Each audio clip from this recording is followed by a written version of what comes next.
Nigeria, I thought I was prepared for the cold, but winter in the UK had a few surprises waiting for me. There are 5 things that completely shocked me traveling to the UK. This was probably the most shocking and depressing things for me from the very first day. We landed, finished clearing at the Heathrow airport by around 4 p.m. and I was already planning to take some nice daylight pictures, but I couldn't see any daylight anywhere.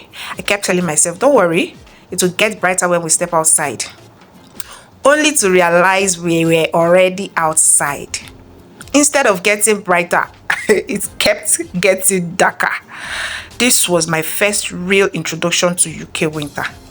And as if that one wasn't shocking enough, the next morning, there was no daylight till around 8 a.m. So imagine the day finally starts around 8 a.m. in the morning, and then by 4 evening is already there. That means you have very little window of daylight to go out, explore, and see things properly. Most of our outings ended up being really short because the day disappeared so quickly. I thought I had prepared for the cold. I mean, how cold can it get really with my thick jacket and everything? But the cold in UK was completely different from anything I could have imagined. You know, when you stay in an air-conditioned room for too long and you start thinking, wow, it's really freezing in here. Well, that is absolutely nothing compared to winter cold in the UK. There were heaters in in every room we entered, yet you still had to properly get up. So imagine my shock when our hosts casually mentioned that it was actually going to get even colder after we had left, according to the forecast that they've seen. You know, this cold, I don't know if I can get used to that cold. As in, I don't think.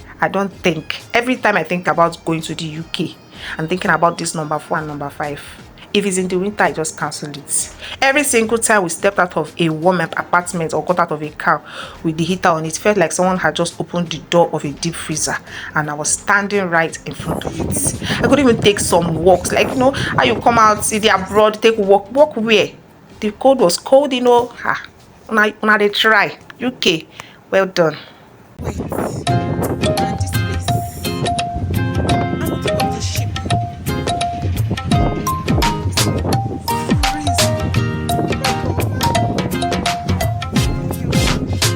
I'd always heard people talk about how unpredictable the UK weather can be, at least when it pertains to rain, but nothing really prepared me for the constant, unexpected rain. 1 minute, the sun is shining so brightly, and the next minute, it is raining.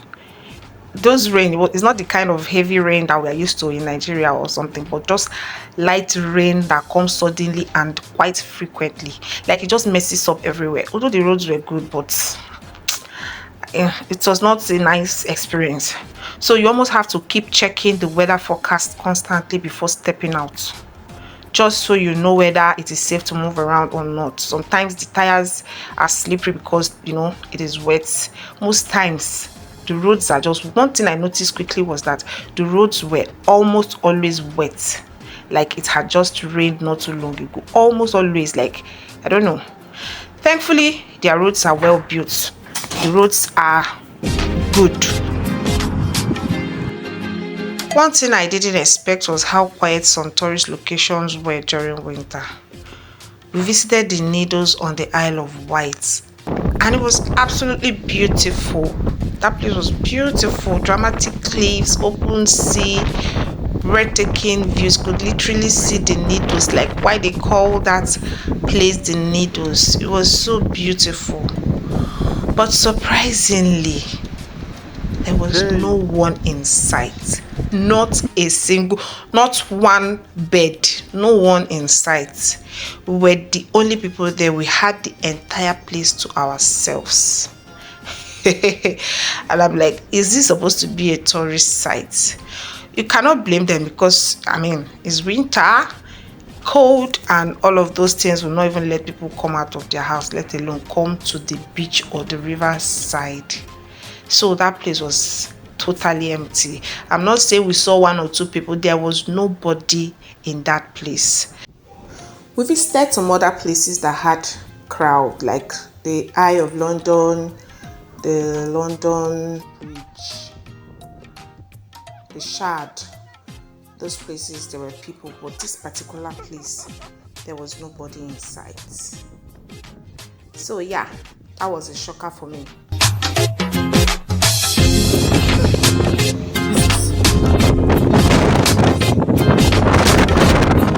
You know when they say UK cold, UK weather and all of that, I'm like, it's just cold. Let's just be cold. But no, it was not too cold. It was not just cold. It was cold that came with wind. And that wind taught me my biggest lesson. The biggest lesson I learned from this trip.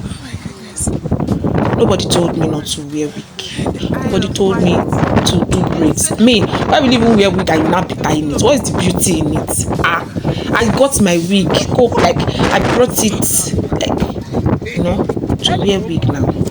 The wind in the UK during winter is serious business. Unfortunately for me, I decided to travel with wig. My hair was flying everywhere, covering my face, interrupting pictures, entering my lip gloss. It was a whole struggle. It was not a funny experience. At some point I stopped posing and just started trying to keep my hair out of my eyes. The head warmer, it's not every time you're wearing head warmer now. Every time, at least once you want to be free and remove all those things and be freedom. There is no freedom. The only time I had freedom was when I was not wearing any head warmer or when I was indoors. But the minute I step outside, that wind will not let me. Goodness. So I was not only battling the cold, I was not only battling that, oh, it will soon be night. My hair. Please, if you are traveling to the UK or any of all those countries that have winter and you are traveling in the winter, do not make the same mistake I did. And especially bone streets. All those bone streets that have their strands that are one. Don't wait. Better do braids or be ready to always wear your headgear.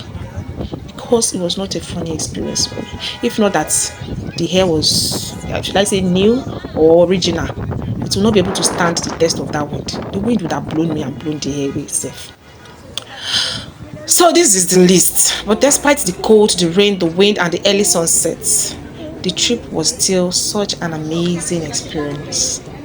I had a beautiful family that hosted us at Andover, visited the Isle of Wight together through the boat ferry, and we went to the London Eye, went to see the London Bridge, we went to the Shard, and you know, so many beautiful places that were nice. We went to all those places. I went to Chester to see my sister, had some beautiful moments with her, went to see the Chester Cathedral, so magnificent. So I had a very memorable time. Thanks to these people. If I had gone alone, I don't know what it would have been. If I had not gone with family, if I had not gone to see family, if I had not stayed with some family, if I just rented an apartment and stayed there all by myself and my husband, it would just be both of us looking at ourselves. Because one, the days were not smiling. But because we had these people around us, it was fun. It was fun. Winter in the UK may be challenging, especially coming from Nigeria. Some people are already used to it. They like it, they enjoy it. But it's also an experience that gives you stories you'll never forget. Never ever. Well, I mean, once in a while, experienced it. I've had some invites after the last visit, but I tell them that I have been traumatized enough to last me for at least, let's say, a decade. Maybe after a decade, I'll be able to go during winter again. But for now, all my journeys to the Europe, to the UK is going to be during summer. I ain't doing no winter no more. Thank you. And next time, subsequent videos you're going to be seeing. Trust me, you're going to be seeing me on braids. Never doing this week again. Thank you for watching. Is there any of these points that you can relate with? Please comment in the comment section and do not forget to subscribe. This is a new channel. I'll be traveling to different places. I'll be bringing you stories. I'll be doing more beautiful videos for you. Trust me on that. Do not forget to share, like, comment, and turn on your notification for when we post new videos. Thank you for watching. Bye.